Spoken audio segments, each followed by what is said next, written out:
Hello friends, Ashok ice में आपका स्वागत है। फ्रेंड्स, जय विद्या सीरीज में आज हम चीता के बारे में पढ़ेंगे।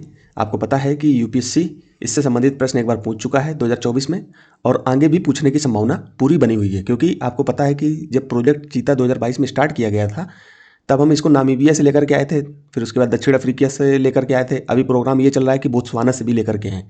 और इसके साथ साथ उस समय हम श्योपुर में, जो आपको पता है कि कूनो नेशनल पार्क श्योपुर में स्थित है, ठीक है, मैं यहाँ पर लिख नहीं रहा हूँ, श्योपुर में स्थित है, वहाँ पर इनको स्थानांतरित किया गया था। लेकिन धीरे धीरे अब जो है इनको अन्य जो है जो इनके अनुकूल पारिस्थितिकी तंत्र हैं वहाँ पर स्थापित करने का पूरा पूरा प्लान चल रहा है। तो अभी गांधी सागर वन्य जीव अभयारण्य में इनको स्थापित किया जा रहा है। आपको मैं मैप में भी दिखा दूं। इससे पहले मैं आपको क्वेश्चन दिखा दूं कि यूपीएससी प्रश्नों को देखिए कैसे पूछता है। 2024 में पूछा, आप इसको पढ़ लीजिए पॉज करके, यहाँ पर लिखा हुआ है, अधिकांश अन्य बड़ी बिल्लियों से भिन्न चीता दहाड़ता नहीं है। ठीक है, इसके बारे में आपको पता होना चाहिए। फिर और भी बहुत सारे प्रश्न यहाँ पर पूछे हैं, तो मैंने इन प्रश्नों को लगा रखा है, आप देख लीजिए इनको पॉज करके।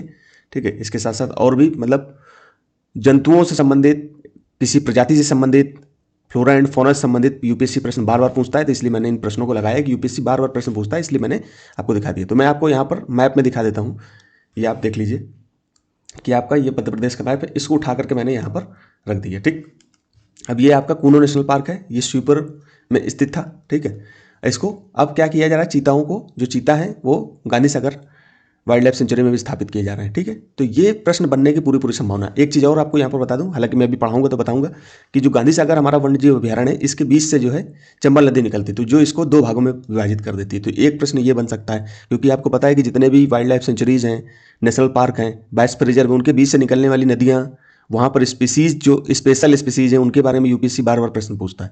वहाँ पर पहाड़ पर्वत, उनके बारे में भी प्रश्न पूछता है। अभी तो हम लोग नेशनल पार्क भी पढ़ाएंगे आपको, नेशनल पार्क हो गया, वाइल्ड लाइफ सेंचुरी हो गई, बायोस्फीयर रिजर्व हो गई, ये तीनों भी हम पढ़ाएंगे। लेकिन अभी क्या है कि जो बीच बीच में जो भी जानकारी है वो भी बीच बीच में आपको देते रहे, जिससे क्या हो कि आपकी समझ विकसित होती रहे और आपको समझ में भी आए कि जो भी हम पढ़ा रहे हैं वो फालतू कचरा नहीं पढ़ा रहे हैं। ठीक, तो आपने प्रश्नों को देख लिया होगा, आपको प्रश्नों से आभास हो गया होगा कि ये प्रश्न यूपीएससी पूछता है, इसका मतलब हमें पढ़ना चाहिए। अभी जो हम लोग चीता को बाहर से लाए थे, तो उसमें एक मादा चीता थी, उसका नाम गामनी था, उन्होंने कुछ बच्चों को जन्म दिया।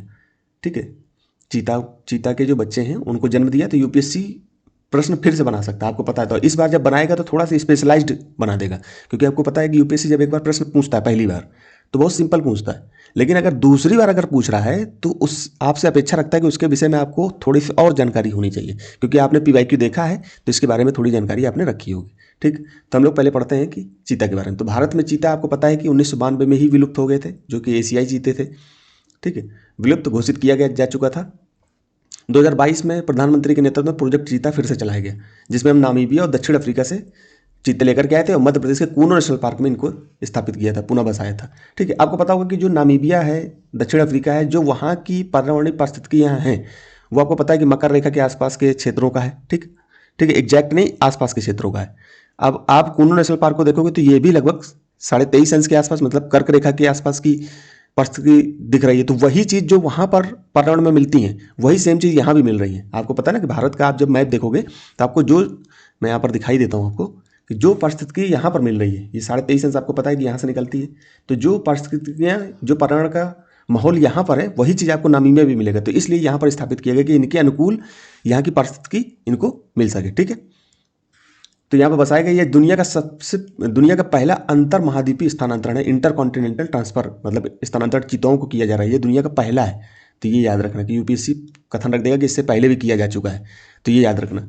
और सामान्य जानकारी में आपको पता होना कि ये एक ऐसा स्तनपायी है जो सबसे जमीनी स्तर पर सबसे तेज दौड़ने वाला है। इसके पंजे ऐसे बने होते हैं कि ये तेज दौड़ने में इसको उसके अनुकूल बनाती है। इसकी पूंछ भी इसकी सहायता करती है दौड़ने में, मतलब सहायता का मतलब इसको अनुकूल बनाती है दौड़ने के प्रति।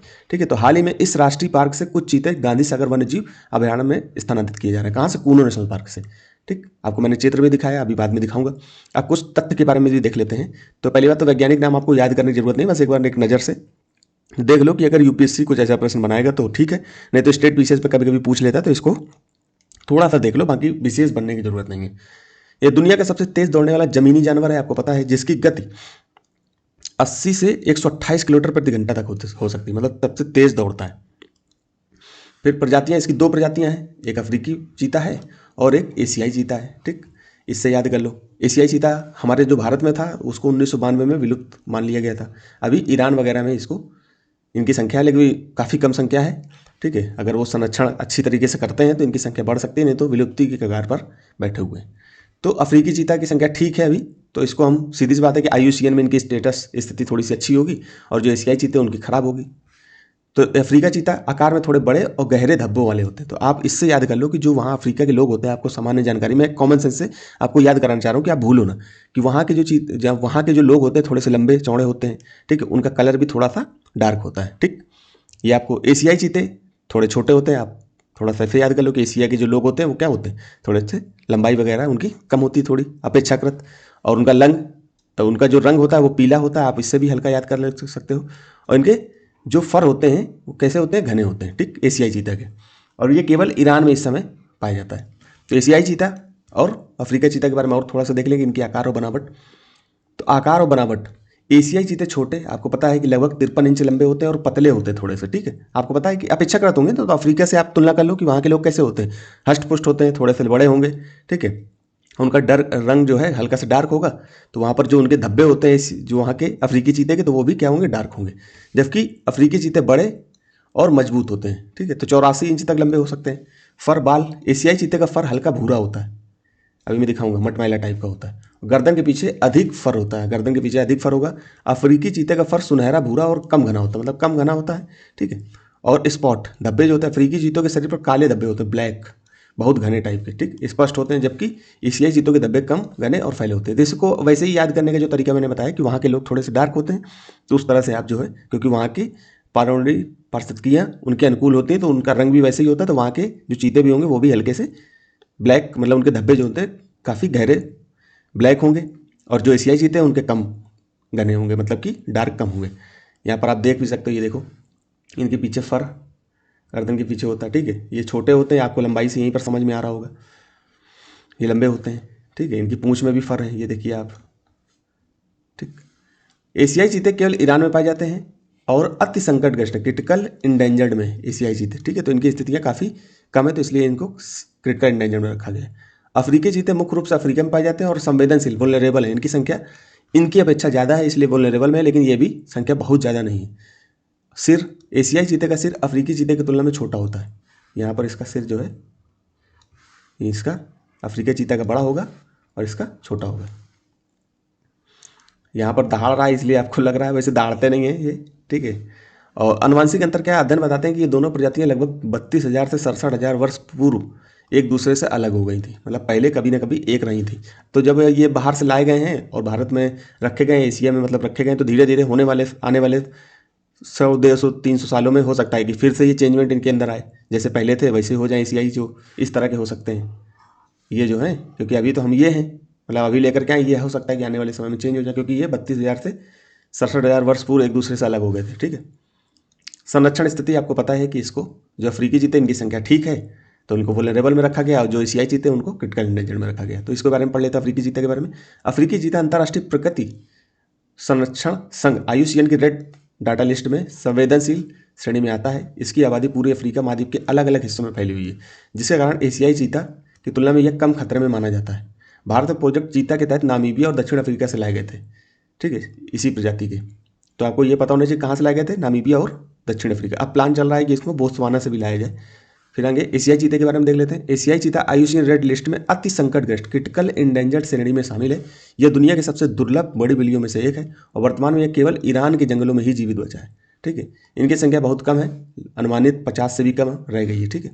बताते हैं कि शायद 12-13 ही रह गई है, तो इनको क्रिटिकल इंडेंजर्ड में रखा गया, ठीक। बहुत स्थिति नाजुक है।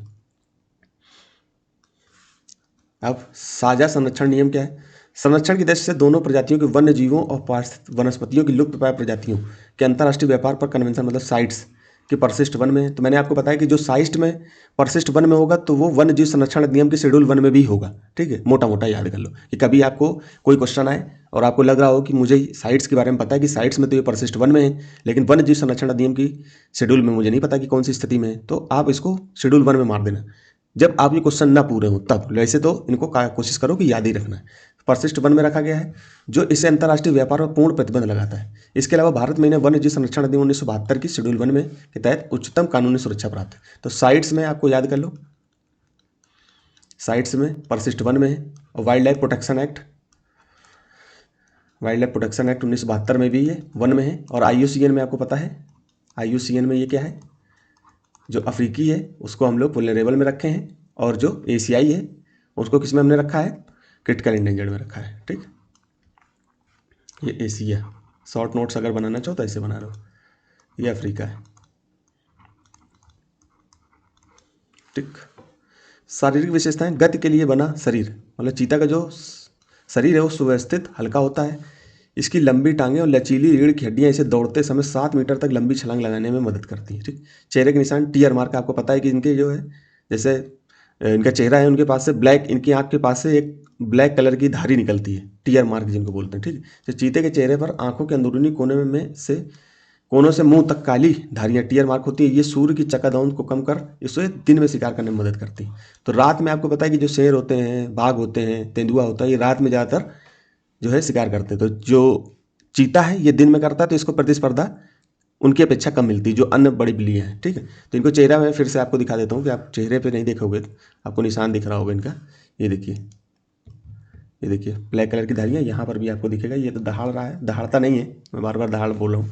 हल्का सा मुंह ओपन किए हुए है तो आपको नहीं दिख रहा है, बाकी ये इस तरह से इसकी टीयर मार्क दिखाई देता है। ठीक, अर्ध प्रतिवर्ती पंजे, इसका मतलब क्या है कि जो चीते होते हैं, जैसे चीता है, इसके जो पंजे होंगे ये अंदर की तरफ सिमटते नहीं हैं। जब ये दौड़ते हैं तो अंदर की तरफ नहीं सिमटते हैं। और जो बड़ी बिल्लियाँ होती हैं, अन्य जो होती हैं चीते के अलग, चीते से हट करके कोई, जैसे कि बाघ है, शेर है, ये जब दौड़ते हैं तो इनके पंजे अंदर की तरफ सिमट जाते हैं। ठीक है, और जो चीता होता है इसके अंदर की तरफ नहीं सिमटते, तो जो इनके दौड़ने में, इनकी ग्रिपिंग के लिए बहुत ज़्यादा सहायता करता है, जो इनको बाहर, जो जहाँ पर मैदान में दौड़ते हैं तो मैदान को पकड़ने में, ग्रिप करने में इनकी काफ़ी हेल्प करता है। तो यही चीज़ यहाँ लिखी है।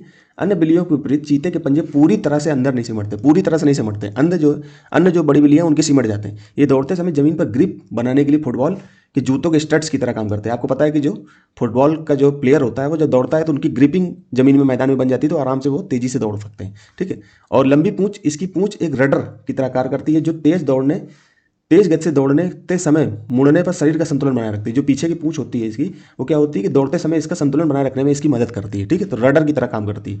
ठीक, व्यवहारिक विशेषताओं में आपको पहली बात तो यहाँ से प्रश्न बनने की पूरी पूरी संभावना है। ठीक है, क्योंकि यूपीएससी कभी कभी विशेषता, जैसे एक बार पूछ चुका था, विशेष पूछेगा अंदर जाकर के थोड़ा सा। तो दिवाचर होते हैं, ड्यूरनल होते हैं, मतलब दिन में ही चीते मुख्य रूप से दिन के समय शिकार करते हैं, आपको पहले भी बताया, ताकि वे शेर और तेंदुआ जैसे रात में सक्रिय रहने वाले बड़ी शिकारियों से प्रतिस्पर्धा से बच सके। ठीक, सामाजिक संरचना, मादा चीता आमतौर पर अकेली रहती है और अपने शावकों का पालन पोषण करती है, जबकि नर चीते अक्सर समूह में रहते हैं, जिन्हें गठबंधन कहा जाता है। ठीक, मतलब कई सारे झुंड में रहते हैं। आवाज़ क्या होता है, चीते अन्य बड़ी बिल्लियों जैसे शेर या बाघ की तरह दहाड़ नहीं सकते। वे बिल्ली की तरह घुरघुराने, चहकने और फुरफुराने की आवाज़ निकालते हैं। आपको ये पता है, यहीं से यूपीएससी ने प्रश्न पूछ लिया था। ठीक है, आप इसको, अब प्रश्न अभी मैं आपको कराऊंगा। ठीक है, पांचवा क्या है, भारत का प्रोजेक्ट चीता। ठीक, इसके बारे में बहुत ज़्यादा ठीक से ध्यान देकर पढ़ना है। ऐतिहासिक प्रश्न में, भारत में चीता 1992 में आधिकारिक रूप से विलुप्त हो गए थे। तो यूपीएससी ऐसा कथन रखेगा तो याद रखना 1992 में। जैसे जनगणना का प्रश्न रखा था कि जनगणना 1971 में स्टार्ट हुई थी, तो आपको 1871 में, तो इस तरह से कथन रख देता है यूपीएससी, इसलिए 1992 याद कर लो, 1952 कि 1952 में आधिकारिक रूप से विलुप्त हो गए थे। ठीक, जनगणना के बारे में यूपीएससी ने जब प्रश्न पूछा था तो 1881 से आधिकारिक रूप से स्टार्ट हुआ था, लेकिन 1871 में पहली बार ऐसे स्टार्ट हुआ था, तो उसको आधिकारिक नहीं कहेंगे, इसलिए 1881 पहली बार जनगणना स्टार्ट हुई थी। इसलिए यूपीएससी ऐसे कथन रख देता, तो आपको याद रखना है। पुनः स्थापन, सितंबर 2022 में प्रधानमंत्री द्वारा कूनू नेशनल पार्क मध्य प्रदेश में नामीबिया से लाए गए चीतों को छोड़ा गया था, आपको ये पता हो।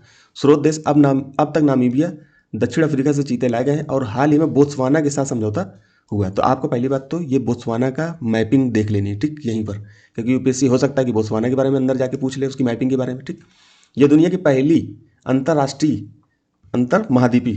बोल रहा हूँ, इंटरकॉन्टिनेंटल बड़ी जंगली मांसाहारी स्थानांतरण परियोजना। ठीक, ये याद रखना, पहली है तो इसलिए यूपीएससी कथन रख सकता है। और इसकी क्रियान्वयन एजेंसी कौन है, राष्ट्रीय बाघ संरक्षण प्राधिकरण, एनटीसीए इसका नेतृत्व कर रहा है। ठीक, जो बाघ का प्राधिकरण बना हुआ है वही चीते के लिए भी करेगा, तो यूपीएससी रख देगा कि इसका राष्ट्रीय चीता संरक्षण प्राधिकरण इसका नेतृत्व कर रहा है। तो ये यहाँ बाघ हटा करके चीता रख देगा, तो थोड़ा सा यहाँ सतर्क रहना कि चीता की कोई एजेंसी नहीं है। ठीक है, फिर आगे देखते हैं। प्रमुख स्थल क्या है, तो कूनू नेशनल पार्क आपको पता है, और गांधी सागर वन्यजीव अभ्यारण्य। तो पहले पढ़ लेते हैं। चीतों का पहला घर जब नामीबिया से लाया गया था, तो चीतों को पहले कूनू नेशनल पार्क में रखा गया था। तो कूनू नेशनल पार्क मध्य प्रदेश के श्योपुर मुरैना जिले में स्थित यह एक प्रमुख राष्ट्रीय उद्यान है, जो 748.76 वर्ग किलोमीटर में फैला हुआ है। ठीक, गांधी सागर वन्य जीव अभयारण्य इसे चीतों के दूसरे निवास के रूप में भी विकसित किया जा रहा है। यहाँ भी मैप में दिखाता हूँ। तो गांधी सागर वन्य जीव अभयारण्य मध्य प्रदेश के मंदसौर और नीमच जिले में स्थित है।